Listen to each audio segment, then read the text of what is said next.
मैंने लोगों को बोला कि परमेश्वर ने कहा कि मैं भयानक जो तूने काम किए मेरे लिए, उनके द्वारा मैं तेरा मुंह मांगा वरदान तुझे दूंगा। लिखा कि नहीं लिखा बाइबल में कि तेरे भयानक कामों के कारण जो तूने किए, तेरी बात कर रहा है, तुम्हारी बात, मेरी बात परमेश्वर कर रहा है। कहता भयानक कामों के कारण मैं तेरा मुंह मांगा वरदान तुम्हें दूंगा। क्या है भयानक काम? किसी को जाके परमेश्वर के बारे में बता के आना जो बिल्कुल कट्टर हो, दुश्मन हो परमेश्वर का। सुसमाचार वहां लेके जाना जहां ना पहुंचाओ, किसी चीज की परवाह ना करना, ना डरना, ना घबराना। अपने रिश्तेदारों को बता के आना कि मैं परमेश्वर में हूं। बीज बोने के लिए परवाह ना करना, काम करने के लिए परवाह ना करना, प्रभु का काम खुल के करना। कहता भयानक कामों के कारण तू मुंह मांगा वरदान पाएगा। आज बोलो चाहिए परमेश्वर मुझे मुंह मांगा वरदान दे, जो मैं चाहता हूं मुझे दे। बाइबल कहती उस तू भयानक काम जब परमेश्वर के लिए करेगा तो तेरा मुंह मांगा वरदान भी यहोवा तुझे देगा।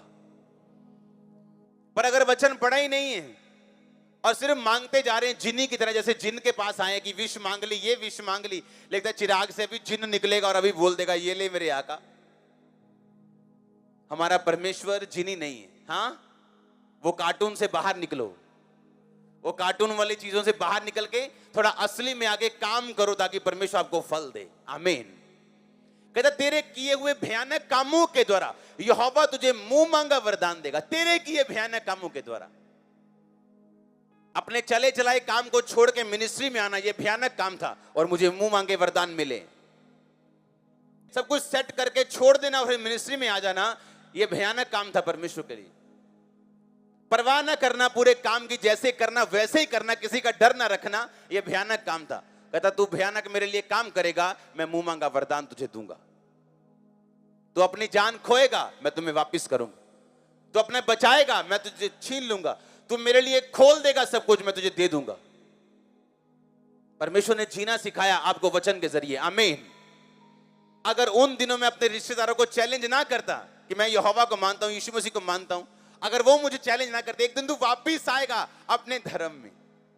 उनको ये मालूम नहीं था कि यीशु मसीह कोई धर्म नहीं। हाँ, आज वो आना चाहते हैं। हाँ, कितनी बार बता चुका मैं, वो आना चाहते हैं। आमीन। या तो आप शैतान को अपनी ओर खींचोगे या उसकी ओर चले जाओगे, बीच में कुछ नहीं। या तो व्यभिचार की ओर चले जाओगे या उसे तोड़ दोगे, बीच में कुछ नहीं, न्यूट्रल कुछ नहीं। हालेलुया। परमेश्वर का वचन आपको ताकत देता है, आपको बुद्धि देता है, आपको समझ देता है हर एक काम को करने की और फलदार रहने की अपनी लाइफ में। आमीन। कहता तू अपने किए हुए भयानक कामों के द्वारा यहोवा से मुंह मांगा वरदान पाएगा।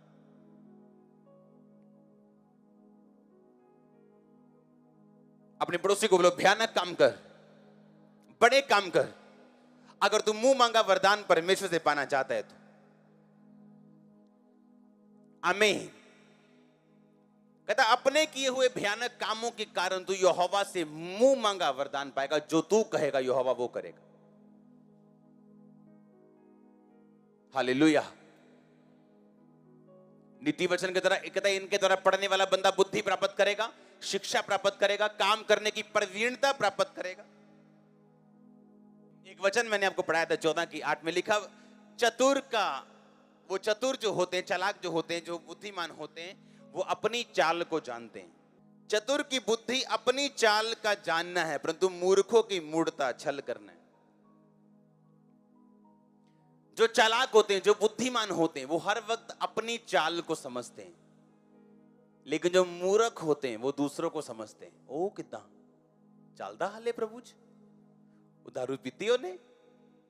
हाँ, पर कहता बुद्धिमान हर वक्त अपने आप को देखता है। आज मैंने प्रेयर की, हाँ, आज मैंने बाइबल पढ़ी कि नहीं, अभी मैंने फास्टिंग कितने दिन हो गए नहीं किया, की कौन सा काम मैंने करना है, अभी क्या पाप है जो प्रभु मुझसे खुश नहीं, मैंने छोड़ना। हाँ, कौन सी सिद्धता में मैंने आगे जाना है। बुद्धिमान कहता है ऐसे चलता है, और मूर्ख वो दूसरों की ओर ध्यान देता है। ये मैंने एक वचन आपको 2-3 वचन दिए हैं सिर्फ, और सोचो जब आप पूरे 31 पर पढ़ोगे, अध्याय पढ़ोगे, तो कहां बुद्धि जाएगी आपकी, कहां दिमाग जाएगा आपका। और सोचो अगर पूरी बाइबल आप पढ़ने बैठ जाओ और बाइबल का एक एक अंग आप खा जाओ अपने अंदर, तो सोचो आप कैसे व्यक्ति बन जाएं। इमेजिन करके देखो आप, अगर बाइबल आपकी लाइफ का डेली हिस्सा बन जाए, अगर वचन आपकी लाइफ का डेली हिस्सा बन जाए, तो आप कहां जाओगे।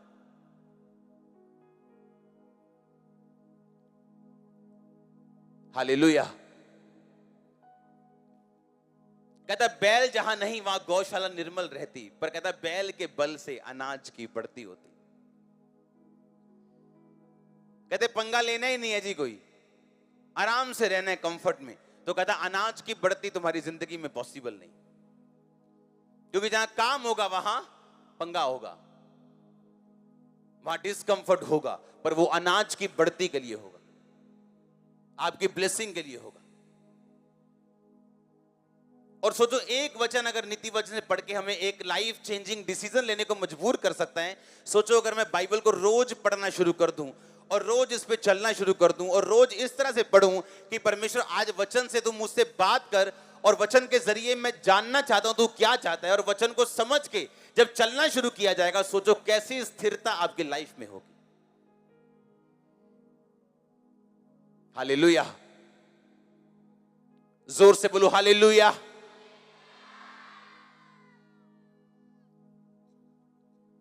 आमीन।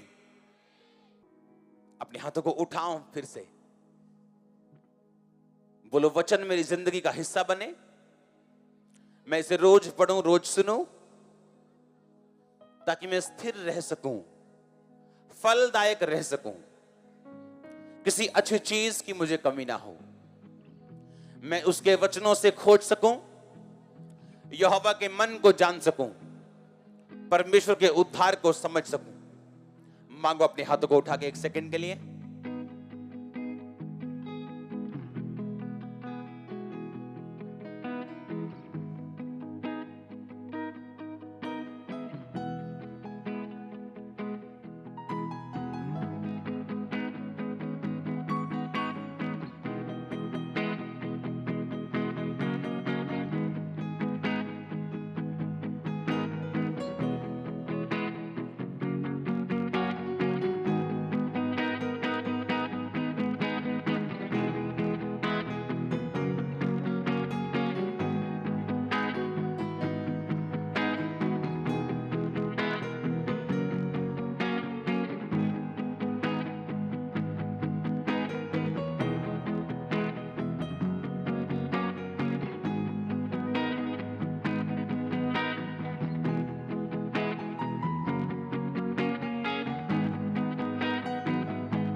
आमीन। कितने लोग रोज बाइबल पढ़ते हैं? रोज। क्या बात है, चर्च ब्लेस हो रही वाकई। और मेरा बिलीव है जो अभी भी हाथ नीचे हैं वो अगले थर्सडे हाथ ऊंचे करेंगे। हाँ, आप जानते हो अभी अगर हीलिंग, अगर मिरेकल्स और प्रोफेटिक शुरू हो जाए तो उसमें कोई टाइम नहीं लगेगा, और अभी होंगे वो। हाँ, पर जो वचन आपके अंदर जाने वाला है, और अगर आप इसे समझ गए तो आप जो यहां हफ्ते बाद लेने आते हो, आप रोज लोगे अपनी लाइफ से। अगर वचन नहीं तो हीलिंग भी बनी नहीं रह सकती, डिलीवरेंस भी बनी नहीं रह सकती, अगर वचन ये नहीं मैं आपको दूं तो। एक एक वचन पावरफुल है ये। जब मैं पढ़ता हूं इसे, मैंने एक टारगेट रखा होता है, इतने चैप्टर मैंने रोज पढ़ने हैं, इतने नए नियम से पढ़ने हैं, इतने मैंने प्रोफेटिक बुक से पढ़ने, इतने पुराने नियम से पढ़ने, और कभी कभी भजन संहिता, नीति वचन से पढ़ने। और जिस दिन आप वचन नहीं पढ़ते हो, आप बेचैन रहते हो और आपको एक भूख लगी रहती है अंदर से, आज पढ़ा नहीं है कुछ, चलो भागो उधर। जैसे नशे वाला व्यक्ति जाता है ना हर वक्त, उन्हें पता आज सिगरेट लाई नहीं, दिल च काउमो हो ही जाता। हाँ, आपको वचन के लिए वो काउमो होना चाहिए। हाँ, आपको ऐसा अटूट हिस्सा बनाना है वर्ड। आमीन। आप देखो, एक चीज लिखी है, कहता जवान को ज्ञान और विवेक मिले। यही विवेक था जिसके कारण यूसुफ ने पोतीफर की पत्नी के साथ गलत काम नहीं किया था। उसने कहीं बाइबल में लिखा नहीं था व्यभिचार ना कर, वो अभी हुक्म आए ही नहीं थे, तू हत्या ना कर, चोरी ना कर, वो आए नहीं थे अभी, वो मूसा के बाद आए, तब नहीं थे।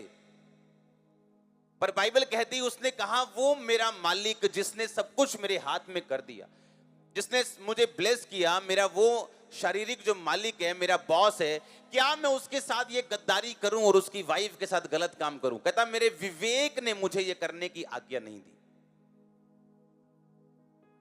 और कैसे मिला विवेक? कहता नीति वचन, कहता इनके द्वारा, पढ़ने के द्वारा। कहता वचन को पढ़ने के द्वारा तुम्हारे विवेक की बढ़ोतरी होगी, तुम्हारा विवेक सही होगा।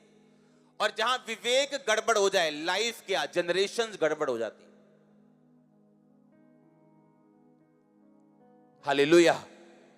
विवेक जहां गड़बड़ हो गई, जहां विवेक की गड़बड़ हो गई, वहां मैंने कहा लाइफ नहीं, जनरेशंस खत्म हो जाती है। लाइफ नहीं मैं कह रहा हूं, जनरेशंस की बात कर रहा हूं। एक ऐसा बंदा जो अभी अच्छी पोजीशन पे है,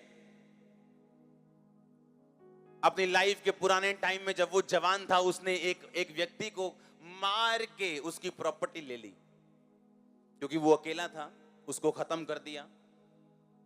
स्ट्रेटेजिकली बड़े ध्यान से उसको खत्म किया, किसी को मालूम ना हो। अब जब उसके बच्चे बड़े हुए, वो उसको जवाब दे रहे हैं, जितना वो करप्ट था उससे 10 गुना करप्ट निकल रहे हैं। तब तो कुछ किसी ने आवाज नहीं लगाई होगी कि भाई, तब तो खुश हुआ होगा कोई, इतने लाख का फायदा हो गया उस जमाने में, क्योंकि विवेक मरा हुआ था, तब फायदा नजर आ रहा था। अब जब वापिस आ रहा है सब कुछ ऊपर से उसके बच्चों के द्वारा, अब वो रोता है, और रोने से कोई हल नहीं होगा। अगर विवेक जिंदा होता तो ये काम होता ही नहीं।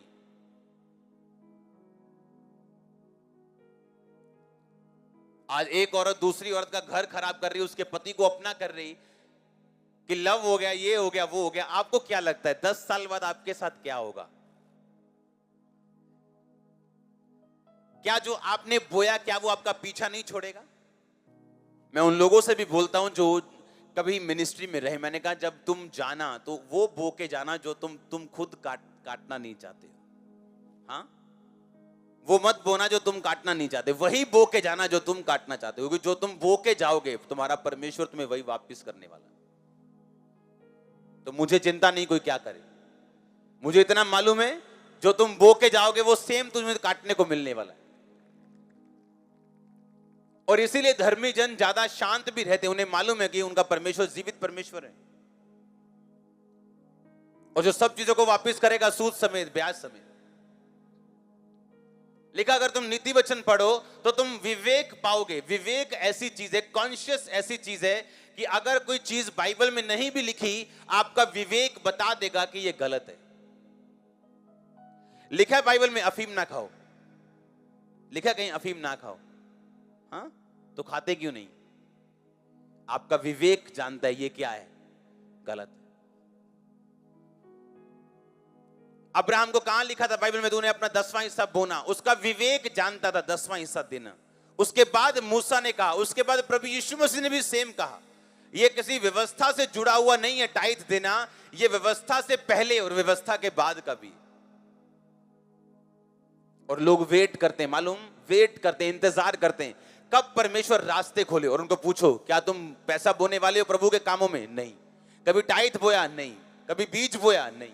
किस चीज का इंतजार कर रहे हो? अगर बीज बोया ही नहीं तो फसल का इंतजार क्यों कर रहे हो भाई तुम? हालेलुया। और हम तब बीज बो के बड़े हुए जब हमारे पास सिर्फ वही बीज होता था काम करने के लिए, ये करने के लिए, जरूरी काम करने के लिए। हमने ऐसी ऐसी सिचुएशन में बोया और एक बैग होता था भरा बैग पैसों से, एक ही बैग, वो पूरा का पूरा बो देना और उसमें से 2 लाख 4 लाख भी ना रखने कि इमरजेंसी कहां से करेंगे।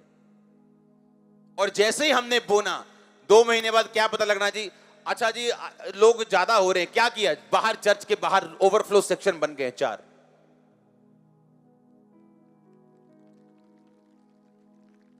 क्योंकि आपको वचन बढ़ना सिखाता है, आप अपनी विश से या इंतजार से नहीं बढ़ते हो। समय सब कुछ सही कर देगा, इस सदी का सबसे बड़ा झूठ है ये। समय के साथ सब कुछ ठीक हो जाएगा, इस सदी का सबसे बड़ा झूठ है ये। समय के साथ कुछ भी ठीक नहीं होता।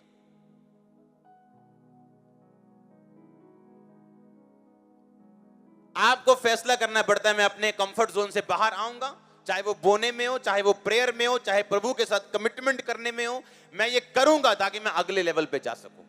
सबको जय मसीह की। मैं जतिन बब्बर और आप देख रहे हैं मसीह परिवार चैनल। जैसे कि आप सब जानते हैं कि मैं इस चैनल पे प्रभु के अलग अलग दासों की वीडियोस डालता हूं, तो अगर आपको हमारा चैनल अच्छा लगता है तो आप इस चैनल को ज़्यादा से ज़्यादा सब्सक्राइब जरूर करें, ताकि आप प्रभु के वचन को सुन सके। वीडियोस को ज़्यादा से ज़्यादा शेयर करें ताकि जिन लोगों तक वचन नहीं पहुंचा उन तक भी वचन पहुंच सके। सबको जय मसीह की। एक बार मैं आपसे दोबारा कहूँगा कि इस चैनल को सब्सक्राइब जरूर करें और वीडियोस को ज़्यादा से ज़्यादा शेयर करें। जय मसीह की।